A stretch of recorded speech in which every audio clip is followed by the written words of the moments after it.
जसं आहे ना, शेडिंग प्रकार कसा असतो, लाईट पासून डार्क पर्यंत, डार्क पासून लाईट पर्यंत.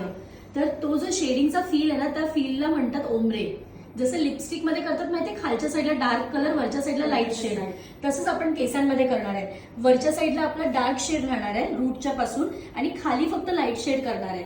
आता आपली क्लायंट जर खूप कलर करणारी असती, जर तिला खूप कलरची सवय असती, तर आपण काय केलं असतं, छान खाली ब्लॉन्ड हेअर केला असता, मध्ये असा थोडा ब्राउनिश कलर केला असता, आणि रूट जवळ ब्लॅक कलर तिचा तसाच ठेवला असता.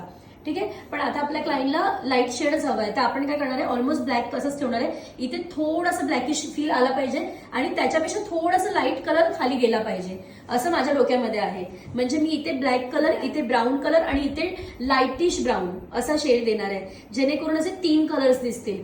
तर त्याच्यासाठी मी काय करणार आहे, 3 सेक्शन्स करणार आहे. 3 सेक्शन्स करून मी पहिल्यांदा तिच्या हे जे खालचे केस आहेत